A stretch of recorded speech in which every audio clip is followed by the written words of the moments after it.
Hello there, you beautiful people. So in the last video you learned that there is something called the shell that is interpreting the commands that you type into the terminal. Now, one reason that Linux is amazing is that the commands that you type all follow a similar type of structure in the way that you type them. Now, by understanding this structure, you'll be able to transition from simply just memorizing commands and hoping for the best to actually understanding the common language that all Linux commands use, and that will give you a massive boost in your abilities. So in this video, you're going to learn what commands actually are and how they are structured. And by the end of this video, you'll have a much deeper understanding of what commands are, and the commands themselves will actually start to look like a language rather than just random gibberish on the screen. So this is going to be a very game-changing lecture that, if you understand fully what I show you here, it'll make your work with the terminal so much easier. So let's not waste any time and get right into it. Okay, so the first thing you need to know is that all commands are effectively just little computer programs that are installed somewhere on your computer. So for example, date is a program, cal is a program, echo is another program, and so on. Now, the command or program name that you want to use is always the first part of the command. So we'd start our command with the word date, or with the word cal, or with the word echo, like you saw before, right? Now, each command has its own unique behavior that you can actually look up using something called the manual pages, which I'll show you how to do later in this section of the course. But the general command structure goes like this. First, you type out the command name, so that would be like date, cal, echo, whatever it would be. Then you give the command some options to customize its behavior. Then you give the command some inputs to actually operate on. Now, the first thing you type is the command name. Now, that lets the shell know what program you actually want to run. And once the shell knows what program you want to run, or it knows the name of the program you want to run, the shell will then search for that program on something called your shell's path, which is just a list of folders that contain these programs. Now, you can actually see your shell's path by typing echo, then a $, then path. Okay, so echo, space, then $, then path, and you press enter. And you see this terrifying output come out, but it's actually very easy to understand once you notice that these are just different folder paths, each separated by a colon, by these two dots here. So, for example, there's a folder here that's called /user/local/sbin. Then you've got another folder here, /user/local/bin. Then another folder here, and another folder here, and another folder here, and so on and so on. Okay, so what the shell will do is it'll start at the very left of the path, and it will look inside that folder for a command called echo, or called cal, or called date, or whatever you called it. Okay, so it will look in the leftmost folder, and it will, if it doesn't find it there, it'll move to the next one. So it would start at the very left, then it would move to maybe to this folder.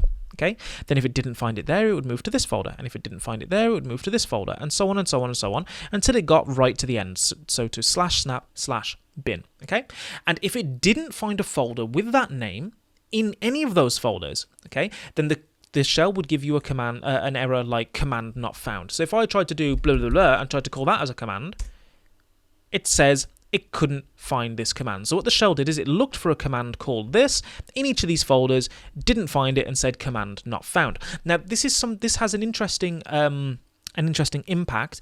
The fact that it reads from the very left all the way to the very right. Let's say you had a program called blah, okay, and blah was actually in this folder here, /user/sbin, but it was also in the very far left folder. Which one do you think will actually be run?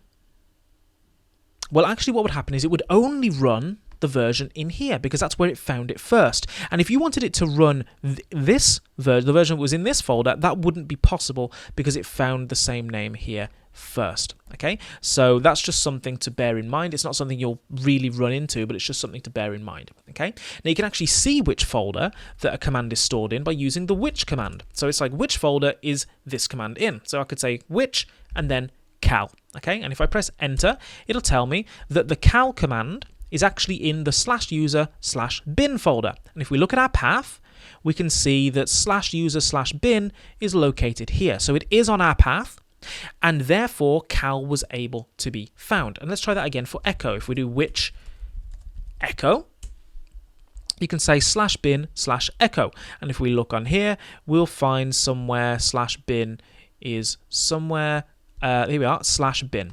There we go. So /bin is also on our path. You can actually also look at the which command. So the which of which. which folder is the which command in? And we see it's in /user/bin, which is here. There we go, /user/bin. Okay, and we see the which command also runs as well. So that's how the shell knows where to find your commands. Now you can customize the way that commands work by giving them different options and different inputs. Let's go ahead and start with the inputs. So it's important to note that not all commands actually require inputs. Some inputs are optional. For example, the date command doesn't strictly require an input. You can just type date and be done with it. Okay, but most commands do require some form of input, which can actually have a fancy name called an operand. Okay, because commands operate on the input is sometimes called an operand. Okay, so to give the command an input or an operand, you simply type a space after the command name, then type the input. Okay, that's assuming you don't have any options. So for example, if we take the cal command, I could just type cal, okay, and press enter, and I would get this month's calendar.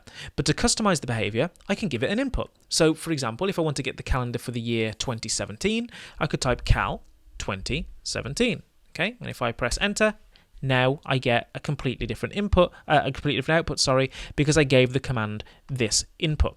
Okay, you can also give more than one input. So let me clear the screen using Control and L, the nice shortcut.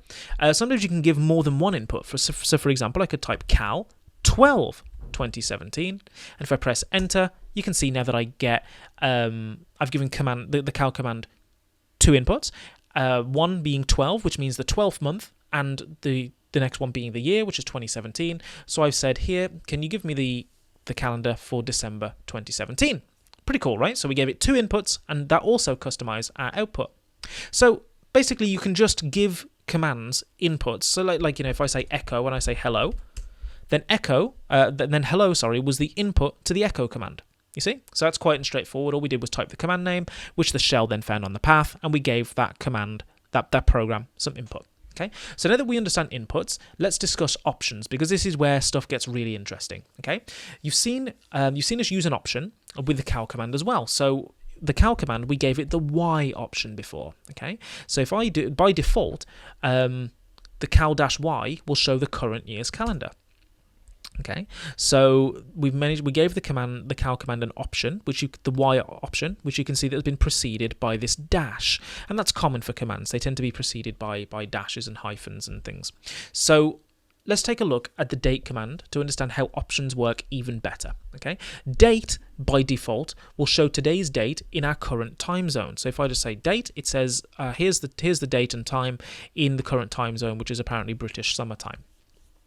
Okay, so to get the date in universal time, such as UTC or Greenwich Mean Time, we can type date/U, and we can see now that the hour has gone back one. Okay, because now we're in UTC rather than British summertime, which is currently an hour forward.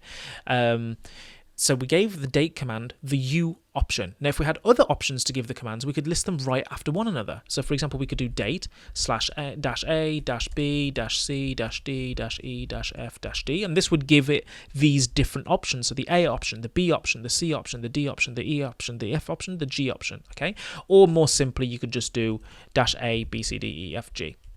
Okay, that's a nice shortcut. You can just stick them all together like that. Okay, now this specific example doesn't work, so if I try that, it will say invalid option, but it just illustrates the point that if you chain these options together, you can actually chain them together, and the order doesn't really matter. So I could do date G, D, H, G, E, F, A, and it would have exactly the same effect. Okay.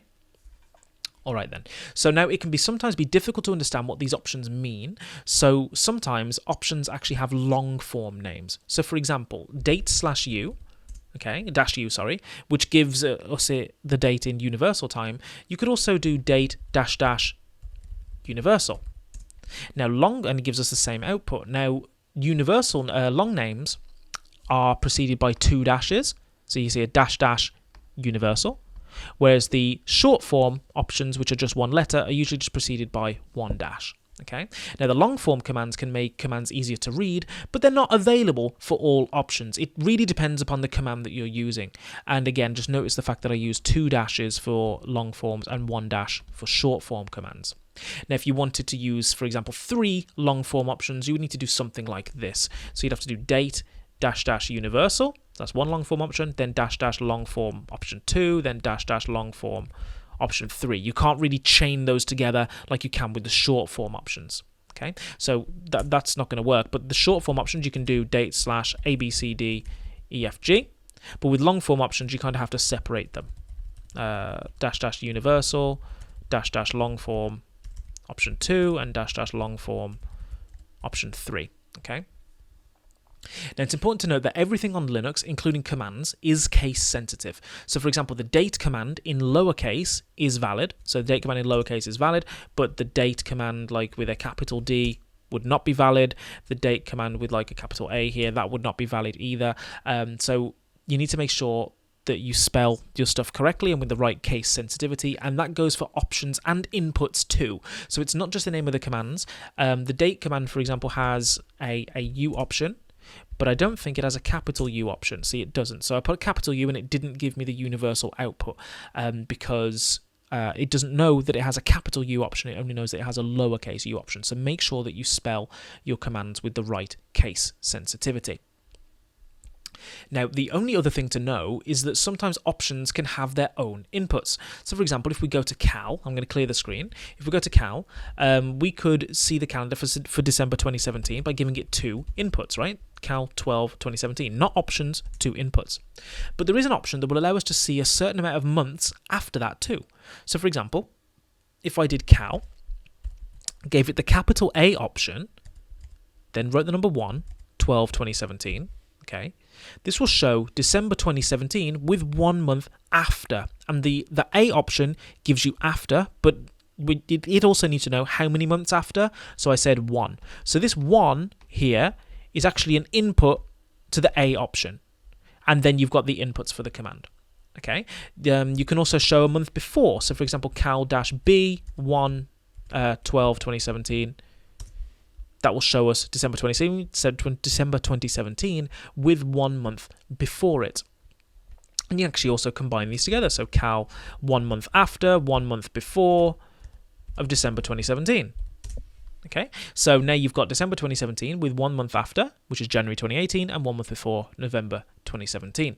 So here you can see how you can actually provide options with their own inputs, and how options are okay to use when you give commands its own input. Okay, so you can use, there's loads of different ways to combine this stuff together. So here we have the A and B options with their own inputs, and the cal command has its own 2 inputs, 12 and 2017. So this is starting to get a bit crazy, right? Like it's starting to get a bit advanced and a bit hairy. But this should just begin to highlight just how powerful Linux commands can actually become. And then the only other thing you might need to know is that some commands allow you to put an equal sign to match up those options with their appropriate inputs more explicitly to make stuff a bit easier to read. This doesn't work for cal, but if it did, it would be something like cal after equals 1, before equals 1, 12 and 2017. Now that doesn't work for cal because its manual page doesn't let it happen. So we only get 12 2017. That didn't quite work, but that's how it would work if it was possible for the cal command. And it might, it might just make it a bit easier to read that the options are linked up with their appropriate inputs.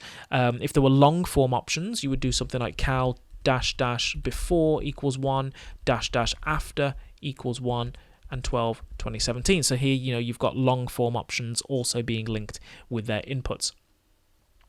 Again, that's not possible for the cal command specifically, but you can see how features like that, joining up the inputs with the actual options can make commands easier to read.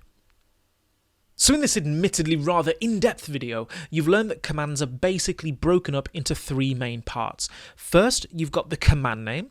Then you've got some options, which are preceded by dashes and hyphens, and you've also then got some inputs for the command.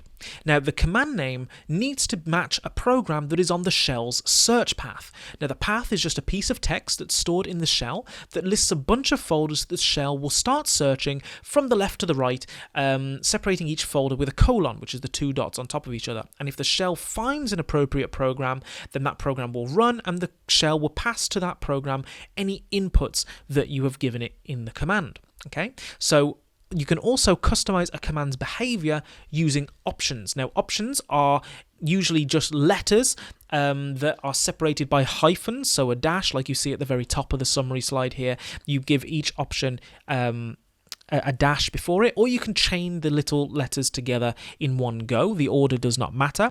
And sometimes they have long form versions which need two dashes but allow you to use easier to read words. So instead of having -u for the universal option, you can use -- universal. Okay, but that really depends on whether the command allows that to be possible, and each command is slightly different. And one thing that became very clear in this video is that each command behaves very differently to other commands. So for example, some commands can take multiple inputs and others take none. Some can take long form options and others can't. Some can have an equals sign to match option inputs with their appropriate option and others can't. So now that you understand the overarching command name, then options, then input structure that commands follow, and the different ways of implementing that and the different options that you've got, how can you know what is possible for a specific command and how you use each specific command? Well, each command actually comes with their own manual page, or man page for short, that shows you how to use them. And in the next video, I'm going to be showing you how to access and read the man pages. So just imagine having all the deets on a big catalogue of computer programs just sat there waiting to be explored. Using the man pages is going to be a complete game changer for you if you want to become independent in the way that you use the Linux operating system. And I really can't wait to show it to you. So for that goodness, I'll see you in the next video.